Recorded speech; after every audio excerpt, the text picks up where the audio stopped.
Hello and welcome to the first episode of the Franco Observer. I am your host, Jason Rudy. I am a filmmaker, a artist, a former wrestler, and a film editor, film writer. I am in my 40s, and I've been aware of Franco for about 20 years. I first got into watching Franco films because of Christopher Lee. So I saw the Fu Manchu films that Franco did, and Count Dracula, and then Eugenie, and those movies like that, of that era. But I wasn't really too much of a Franco fan. I didn't really appreciate his style as much. I thought he was a little too cheap, a little too low budget for me. But then about 2 years ago or so, I started getting back into Franco, and something just clicked. I really liked She Killed in Ecstasy and Vampiros Lesbos, and I don't know, and Soldad Miranda. I first got back into his films and saw her and discovered her, and then Lina Romay after that. Then from then it was on. So then I started collecting. I have quite a few of his films now. I think the last count was at 77 or 79. Anyway, I don't have my notes in front of me before that. But yeah, so it became an obsession to start collecting his films, because as a filmmaker myself who did films from 2005 or so to about 2017, 2018, I took a break. Kind of got burned out a little bit because of just putting out things and getting less and less response over the years with films, like a lot of directors do. You just put out a body of work, and then over time, less people kind of get into it or whatever. Anyway, so I took a little break, and then started getting flooded with ideas again recently, and went out and bought new equipment, and started writing scripts again, and basically in about the span of a month had about 4 or 5 ideas, and wrote fully completed scripts on two of the features and then 2 of the shorts, and gonna get ready to do one of the 5th ones coming up here probably next month. By the time we listen to this, it'll be about that time, before the end of 2020. So anyway, but yeah, I really became into watching Franco because it was just really cool to see how he was doing certain ideas and his output, how fast he put out films, and what he was able to do with the amount of money, and shooting fast, and doing a lot of handheld things, and and then of course the drawbacks are his overuse of the zooms and things like that. But yeah, so he became sort of a teacher to me through watching interviews of his, watching his films, taking notes, and I decided to write a script inspired by She Killed in Ecstasy that I did, called Vision of Fury, because I just thought that was such a great concept of the female Avenger, which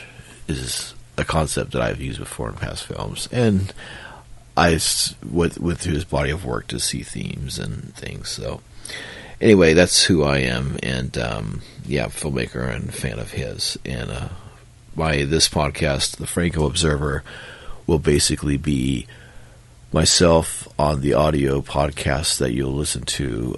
Each episode will focus on one just Franco film, and I will watch the film and review the film and go over any facts and cast credit, all the credits and stories about what's going on through different things that I've observed, and also through sources that I've been reading off of the internet, and also 2 really great books. The first is Murderous Passions, Volume 1, the Delirious Cinema of Jesus Franco, Volume 1 by Stephen Thrower, and then he did Flowers of Perversion, which is Delirious Cinema of Jesus Franco, Volume 2.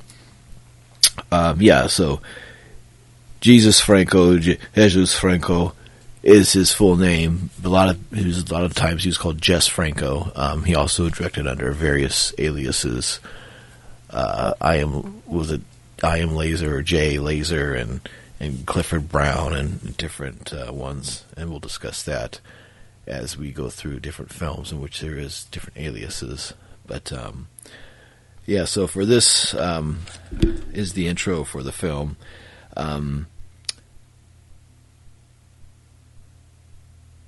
His cinema ran for quite a long time, and he did quite a few output of films. Definitely over 100.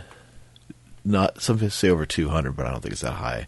There was definitely a weird number of his films to count, because some films came out under different versions and are titled different things, like The Female Vampire and Erotic Kill, or Exorcism, and I forgot what the alias of that one is. But so anyway, so it's kind of hard to have a count of all those things. But so this first episode is going to be a audio episode, and then it will cut to a video segment and audio portion with the first guest, Eric Whitwell.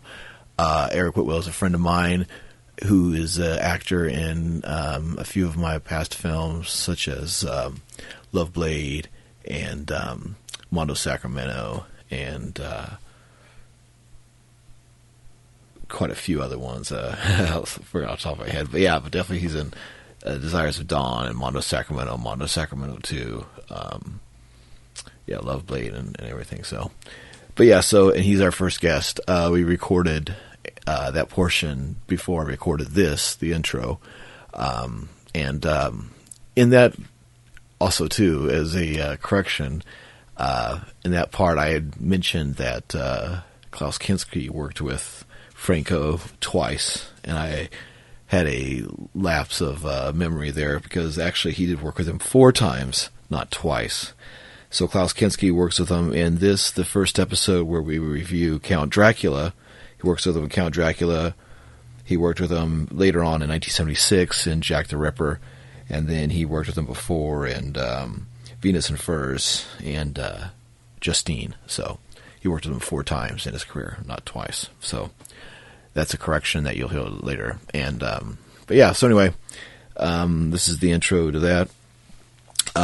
So the first episode is Count Dracula, and Count Dracula was made by Jess Franco, and it was shot in October to December 1969, and it played in West Germany in April of 1970.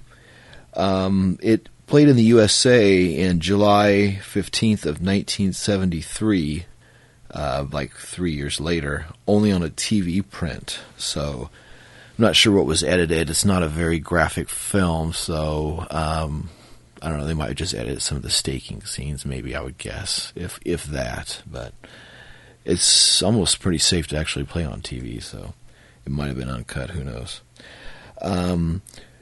So for the film, the credits, Christopher Lee, of course, is Count Dracula. Herbert Lom is Professor Van Helsing. Klaus Kinski plays Renfield. Maria Rome is Mina. Frederick Williams is Jonathan Harker. Soledad Miranda is Lucy Western. Jack Taylor is Quincy Morris. Paul Mueller is Dr. Seward. Franco Castellani is Seward's orderly. And Jess Franco plays the attendant in the Van Helsing clinic. Upon debut of the film was actually a commercial flop. A lot of the critics bashed it. A lot of people there was a hype before it was made, or before it premiered, I should say, and a lot of people felt that the film didn't live up to the hype. But yeah, both of us reviewed it and were favorable above it, about it. Over time, people have grown to like it more, It's definitely shot in the Hammer style, even though Jess Franco didn't really have a favorable opinion on Hammer films. It definitely borrows from the look of it and the style and of course, Christopher Lee and all that, and Herbert Lom. We enjoyed it, thought it was great and everything. It was a good first episode, this being recorded close to Halloween of the year 2020. But yeah, Jess Franco, from what I read in the Murderous Passions book, they basically spent most of the money on the production when Christopher Lee was there and put on the better production value and spent more money on this food and wine and the settings and the sets and shot everything up to his standard. And then after he left, the production value went way down, and they rushed a bunch of things, and Jess Franco had to shoot a lot of stuff handheld. That's why you see some of the zooms in the beginning, the overabundance of them, and the quick kind of shooting style of him, which kind of pulls the film down a little bit. But as a filmmaker, when you got to have a deadline and a schedule, and the producers, I'm sure they had a certain date they wanted it out, looked like before the end of the year from when everything was going. That's what you got to kind of do, So... yeah, so when you watch it, consider that, all that stuff that they were going through. Definitely check it out, Count Dracula, Jess Franco. The Severin Blu-ray is probably the way to go. I noticed on the Dark Sky Films release, reading through the book, that they had mentioned that there were some cut scenes on the version that I watched. Let's see, where is it? So, in the book Murderous Passions, they write, the Dark Sky DVD release of Count Dracula, which comes up on screen as La Nuit de Dracula, is missing between 10 and 17 seconds of material from the opening shot, which ought to pan from a winter woodland at Dracula's castle. Also missing is a title card announcing Transylvania 1897. More importantly, the print omits a scene in which a gypsy woman stands outside the castle walls pleading for Dracula to return her baby. As a result of this omission, the baby turns up as a non sequitur when Dracula gives the infant to the female vampires as replacement for Harker. Other differences include a blue tint to the scenes during the carriage journeys, while a shot of gypsies carrying the empty coffin of Dracula seen from the window of Harker's room at Count Dracula, dark and undecipherable on video, is now brightened up considerably and accompanied by a music cue stolen from Mikos Rosa's score for Spellbound. The end credits add a stream of Italian names purely to fiddle the Italian co-funding arrangements. This is therefore the Italian version in all but title card. So that version by Dark Sky Films is that cut. The Severin put out a DVD and a Blu-ray. I had heard that print's kind of dark, but I never saw it, so I don't know. Check it out. So I think in the future, for future episodes, I will let you know where to get each versions of films and maybe have an Amazon link, and so you can order through the Amazon link to support the show. But yeah, this one, I know you can get the Dark Sky DVD at eBay, and the Severin Blu-ray and DVD through the Severin Films website, or the Amazon website would have the Blu-ray and I believe the DVD as well. So check them out, and check out the books as well, Delirious Passions and Flowers of Perversions by Stephen Thrower. Also, too, the Christopher Todd of John put out a book, Jess Franco, The World's Most Dangerous Filmmaker. It's good. It's like a bunch of essays on his films. It's something cool to kind of read before you want to watch the show, to see if you might like it or whatever, before you want to order it, or therefore. There's also some of his films on Tubi, on eBay. On Tubi, on YouTube, and on Amazon Prime as well. So check them out, and listen to episode 2, and we'll be deciding soon what episode 2 will be. but they'll be out probably once, twice a month, maybe more, but that should be about the total. We'll see. If you like it, let other people know about it. I'm going to have a Instagram site for it, and Facebook and everything else for the Franco Observer. So once again, I'm Jason Rudy, and thank you for listening to the Franco Observer. And this is in honor of Jess Franco. Good night. Welcome to the Franco Observer. I'm your host. My name is Jason Rudy, and on this first guest, I welcome my guest, Eric Whitwell. Hey. Basically, the concept of this first test show, as you can plainly hear as we work on new equipment. Got it down pat. Yeah. So, this first episode of the Franco Observer was recorded in October of 2020. And the concept of the show is to basically have a person who's a Jess Franco fan like myself pick a movie to show a friend of mine, another artist, another filmmaker, another creative type, a Jess Franco film that they've never seen or that they're unfamiliar with. So hopefully through there you gain either a Franco fan or somebody that doesn't like his films. So with this first film, this first episode, I decided to choose my friend Eric, who was available and willing to be in this first episode to work with and to watch Franco and knew a little bit about him and stuff. So he's a good first person to have on the show. And he's a Klaus Kinski fan like myself, so we've showed Klaus Kinski movies during our movie nights in the past. So I figured I would start with Jess Franco's probably most mainstream film, maybe, besides Venus and Furs, and that would be Count Dracula, filmed in October 1969, between October and December of 69, and released in April of 1970. Before we go over the cast and everything, I'll just throw a quick question to Eric. Eric, did you like it, or did you dislike it, or what was your general opinion of the film? No, actually, I really liked it. I liked the pacing. I liked the cinematography, the shots were really beautiful. Yeah, I mean, the costumes, the clothing, everything. Like, it was really, yeah, I really enjoyed it. Actually, I really enjoyed it.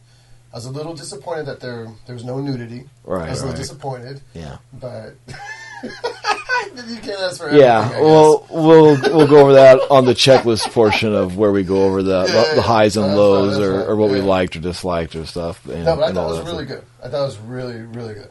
I did dig it. I did dig it. So for this first film, the Count Dracula, this was the last film he did with... Well, actually not the last one, because he did films with him many years later. He did one with Christopher Lee, but this was his last film for a while with Christopher Lee. Christopher Lee agreed to do this film as he was doing the Hammer Dracula films, and he was tired of being Dracula, but he did it because he believed at the time that it would be the most faithful to the Bram Stoker novel, of which he was, of course, a big Dracula fan, and he got to wear the mustache as Dracula, which was a big selling point for him. I thought he was really good in it, of course, because he knew how to play Dracula. He's very theatrical. He's a very leading presence. He's very strong on camera, of course, and he's got the great voice to carry it through. And of course, by this point, he already knows what he's doing, being Dracula. So the mustache was a selling point? Well, for him, yeah, okay. Because I think all the Draculas at that time were clean shaven. You Yeah. had like Bela Lugosi and Christopher Lee and Nosferatu, Max Schreck had no facial hair, and all the Hammer good guys that were in the other vampires had no facial hair. It was very little guys, I think, had facial hair at that time that were vampires. So, and in the book, he has a full mustache, Dracula. Okay. And as we watch, the mustache is a big part of the character because it changes. It starts with white, and as it goes through, it gradually goes gray, and then to brown, and then to black, and then to full black, and you see that through his taking of Lucy, as he goes on to the younger woman and drains the blood from her. He gains her life as she loses her life of this part. And as we notice, Dracula gets blacker as the film goes through, and Renfield and Lucy get whiter and more pale and more withdrawn. So it was a good kind of turning of the sands or whatever. Yeah. Right off the bat, watching it, Franco uses a lot of zooms in this. In the beginning, it was really zoom heavy. I think there was like 4 zooms in like the first like 15 minutes or whatever. Yeah. That was pretty funny, I thought. Yeah. You know, so it was like a zoom and cutaway. Yeah, it was like zoom really far into like there's a scene where Maria Rome's Nina's pulling in a carriage, and they do this long zoom to her, and then they just cut to the other shot without even, I don't know, it's just like totally waste. Like, why you just got to zoom just to zoom? Which you could have. See, but like, and as a filmmaker, I like Franco a lot because you kind of see some of the mistakes that I think he made and other people think he made, but you also see a lot of really good ideas he had that were on a budget and how to do something on the cheap or something. And watching everything, you learn from his films as I do. And there's a scene that when we were watching it, there's a scene where a guy has to crawl out of a window from like really high distance in a castle. But when you don't have a lot of insurance, or I don't know what the situation was, or even for the safety of the actor, you don't want, or to have a stunt man, the scene of him crawling out the window might be kind of dangerous. So he had a little set where he filmed crawling out the window, but you could see the black curtain or the wall where he was coming out of the window. It was supposed to be night. Yeah. And then they cut to another shot of a castle where he was already outside standing on the ledge. So, you know, I mean, it fulfilled its purpose, but you could see the certain mistakes. Oh, yeah. And, of course, the shadows of the microphone. And some of the outdoor scenes at the beginning, they use this big floodlight to light the scene, and you can see the shadows of the microphone and the cameraman and stuff, which was kind of funny. And there's a scene in the beginning when they're in the carriage and there's trees going by, and you can see the wall behind the trees as the trees are just going around in a circle. It's probably somebody holding the trees, running around and around and around as the trees go by. Yeah, they show the bushes going. Yeah. And the one side, it's like, okay, it passes, and then the other side, you can see there's like a curtain or a wall where it's up against it, and you're like, wait a minute, why is this tree going around a circle against this fucking wall? It doesn't make sense. There's a cool scene where Dracula shows up to pick up Jonathan when he first has the carriage, and he offers him a drink, and Jonathan passes, and he says, it gives both warmth and courage. Yeah. I thought that was a really fucking cool line. Yeah. I'll have to go back and read the book now and see if that line's in the book or if that was a line that Franco put in. But see, I don't know. Like at that point, like he had already received so many warnings that this is not like the most desirable place to travel to. You know what I mean? Like so many people had like just the fact that the guy said it gives warmth and courage. You know, like you're gonna need courage where you're going because it's yeah. But also, I thought it was just a very wise statement, and I thought it was like absolutely. A really cool, like, holy shit, that's so fucking true. Yeah. In a beautiful way or in a sad way, whatever you want to look at it. But it's like, it's cool, liquid courage, and it does make you warm. If you're cold, you take a shot of something, they say, warm me up, you know. Yeah, absolutely. Absolutely, yeah. There's, speaking of good stuff that I like that Franco did in the film, cool ideas. There's a shot where Jonathan is in the room after he comes to meet Dracula, and of course, saying these scenes, if you haven't seen Dracula, they're spoilers, of course, but I don't know, whatever, you should have seen Dracula by now, any of the versions of Dracula, where Jonathan Harker comes to visit Dracula to sell him on the new place where he's supposed to, because in the book, he was supposed to move next to him in London, and in the book, it starts off where Jonathan Harker goes off to London, goes off to Transylvania to see Dracula to sell him the house next to his home by his boss, made him go do that and basically forces him to do this or he's going to lose his job. And that scene isn't in any of the Dracula movies that I've seen. And it may be in some, I'm sure, maybe, but I've never seen it. But anyway, so in the movie, there's a scene where he's trapped in the bedroom and he's trying to look at Dracula outside. And Franco scratched in this dirty window, like some clean parts of the window so he could look through. And there's a really good shot of, from the other side, seeing the eyeball go up to this kind of scratched part in the window. And then you see from Jonathan's point of view looking out to Dracula, and it's like a clear shot of him standing there. And it just, both those shots back to back. Yeah. With that little tool of just a window dirty with just a little scratch where you can see through and film through was a really good idea, I thought, and cheap, and it added a cool style to it, you know. No, I love the way he framed certain shots. Like he used whatever was around, like bedpost frames or chair frames, you know, and just the way he would frame people inside the shot was. Yeah, when we were watching that, you were mentioning, you're like, he really frames his shots really well, and everything to him is he sets up his shots and frames in the beginning and the end, you know. And in this, I noticed I'm a big fan of lighting and of color lighting, and he used a lot of cool color lighting with this. And the lighting of Dracula, he used a red light to kind of shine on him, and not excessive, but just a soft red light. And with Nina, he shot her in orange, and he shot certain people with blues, and he shot with all these different lights, and Dracula inside the coffin, the lighting on his face to give him that red glow without any special effects or blood or that much coming out. It looked really fucking cool for the small amount of money or no money that it took to make that shot, you know. Yeah. And that's what's important as a filmmaker, as an artist, is to watch other people like that you can get ideas from or figure out how they did something and use that idea to your own advantage or tool, you know. This movie had a lot of his regular actors in it. Christopher Lee at the time, Klaus Kinski did 2 films with, that and Jack the Ripper. And I think that's it, I'm not sure. But then Paul Mueller's in this, and Herbert Lom, and Soledad Miranda, who, of course, is amazing, and Maria Rome. So he had that full cast. We were both looking forward to Soledad Miranda, but I think Maria Rome stepped up and kind of shined in the movie, I think. Yeah, she definitely shone. Yeah, all of her shots, she was wearing amazing clothes. She had her hair all done. She looked like Jane Fonda from Barbarella in a couple shots. He was like, wow, dude. But okay, so now we'll talk about the things that they waste. They did good with Dracula, I thought. They did good absolutely. with Hubert. Herbert Lom as Van Helsing did really good. Really good. And Paul Taylor is good, and Paul Mueller I thought was good as Dr. Seward. But Klaus Kinski is huge because he's second billed, as Eric had mentioned. And he has maybe 1 or 2 words he says, if that.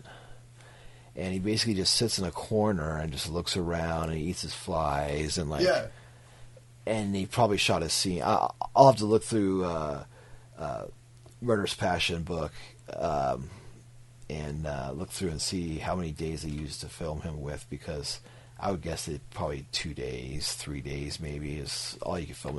Probably even less than that. If you were nowadays filming that, you'd film him in like half a day. You could probably knock all the scenes out. All he did was look weird. Yeah. Like look weird in a corner or in the windowsill. And, yeah. You know, eating the head off a fly. You know, like, yeah. I mean, Klaus Kinski is a very weird looking guy, period. Yeah. You know what I mean? And so I guess he was perfect for that, to look weird. Yeah, no, I mean, Klaus Kinski, like, that's a big name. That's a... Yeah, he had literally no dialogue, and he's somebody that could carry a film and had later on, but it's just like, you had him at a time, he's obviously a big star because he's second billed, but then, like, you're just totally wasting him and just using him just for the name. Maria Rome and Soledad Miranda, of course, famous for being nude in pretty much most of the Jess Franco films they've been in. Of course, show not even a bra scene or nothing in this film. Of course you invite me for this one. I know, for Eric. Eric didn't miss out on anything, so... Yeah, I did use the restroom, and unfortunately, like, even when I was using the restroom, there was no... no nudity. That's true, I didn't think about that.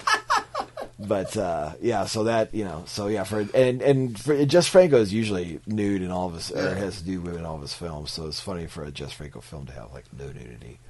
But, so anyway, I chose Count Dracula, too, because it's the time of year, like I was saying, this is recorded in October, pretty much about a week before Halloween, so I figured it'd be cool to show Count Dracula right before Halloween. So it was released in 1970? Yeah, so it was basically shot, it's according to the Murderous Passions book by Stephen Thrower, that it was shot in, October to December of '69, and released in Germany in April of '70. So it just turned 50 years. Yeah. Actually, yeah. Old. Shit. Wow. That's cool. Yeah, earlier this year. Yeah, that's crazy because the colors of it look good. We watched the Dark Sky DVD version. There's also the Severin Blu-ray release of it and the Severin DVD copy. But we did watch those. Watch the Dark Sky one. It has other features that we didn't watch, but yeah, the DVD looked good. It was shot in English, so Christopher Lee did all his own lines, didn't dub. Herbert Lom, everybody did all their own lines, which helps, you know. It's not somebody else's voice doing their stuff. But yeah, Jess Franco, of course, is in it. Jess Franco plays the carriage driver, and just basically says yes and of course and maybe one or two other words. Yeah, just stares at people awkwardly. Yeah, for a while and then walks away. And tonight we're watching that. I told Eric that Jess Franco was the inspiration for Yoda, and he hadn't heard that before. So, but yeah, and he's like, "Oh, no, I can totally see it," you know. Oh yeah, no, yeah. What's he say that? Yeah, you can totally see it. And of course, you see him older, and then that sells it. But so that's going to be this portion, I think, of the review of the film. I don't know. I don't think. I mean. I don't know if you want to do thumbs up, thumbs down, stars, grades, recommendation. I don't know. Yeah. In the beginning, you told me you liked it, and you wrote down why. I really liked it. Why you liked it and everything. It was for an older movie, like the scenes, the settings, the locations that they had were incredible. Absolutely incredible. Yeah. The castles, the cathedrals, the archways. It was beautifully shot.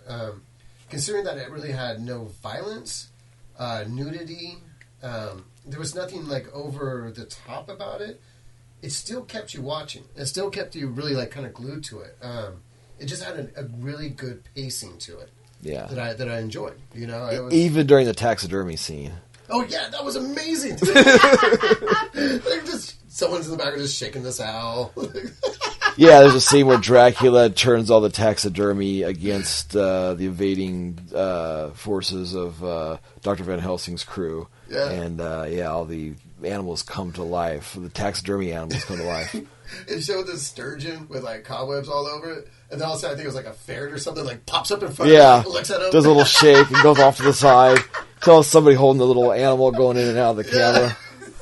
That was pretty funny. And of course, Dracula's castle had tons of cobwebs. The other place had no cobwebs. There's a lot of contrast in the film, back and forth with colors and cleanliness and class and such. But I did also how you were saying, they shot him with like the reds and stuff like that. Yeah. I like the way you saw as Dracula, there was no explanation of it, but you saw it how as he was drinking the blood, once he started feeding, he became warm.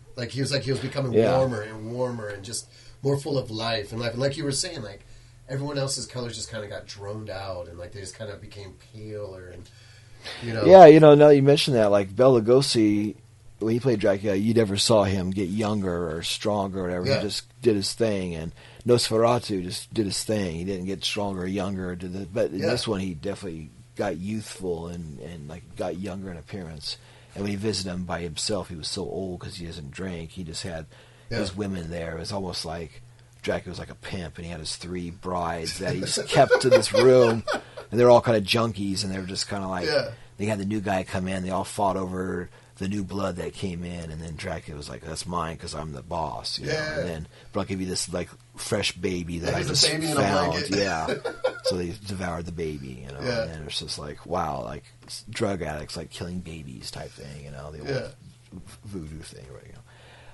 The whole stories about addicts killing baby, put in a microwave, that bullshit. So so it's all the whole baby thing, but so they're devouring the baby, and then Dracula just feeding off him, and then going into society, and then doing his thing, and feeding on the Soldat Miranda, Sound effects were cool.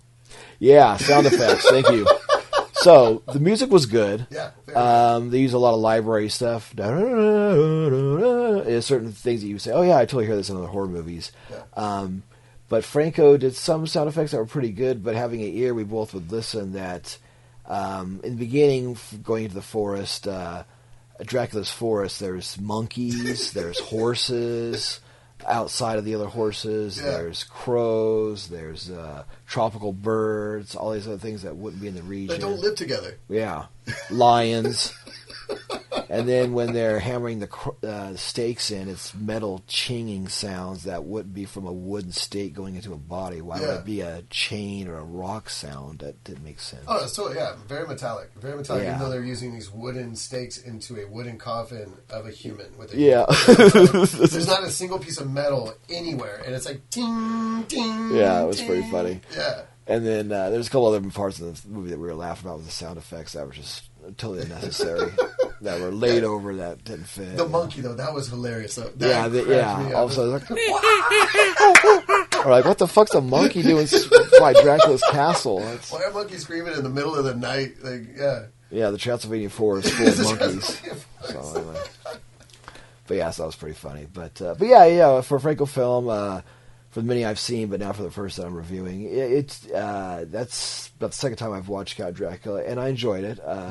I definitely liked it. Christopher Lee was good and stuff, and it's one that you can show people that you wouldn't be embarrassed to show. You know, it's a little slow in some spaces and stuff, but it's very faithful, and it's a good literary type of artistic film of showing of a famous novel filmed for a screen. You know, something like that. You know, I thought it was good and stuff. For the first time having seen it. And having seen other, Dracula movies, I definitely like watching it. I can see where they really took from the original story. Like you saw, like bits and pieces from these other movies being played out in, just Franco's version of it. Yeah. Like different scenes, and I was like, okay, I recognize that. I recognize that scene. I recognize.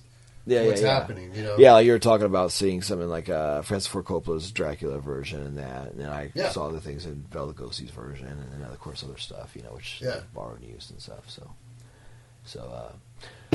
all right, well that's going to be this part. You'll be listening either before or after this to all the technical stuff of the film, who was in it, when it was filmed, all that good stuff. That's going to be taken from information and books and such, and.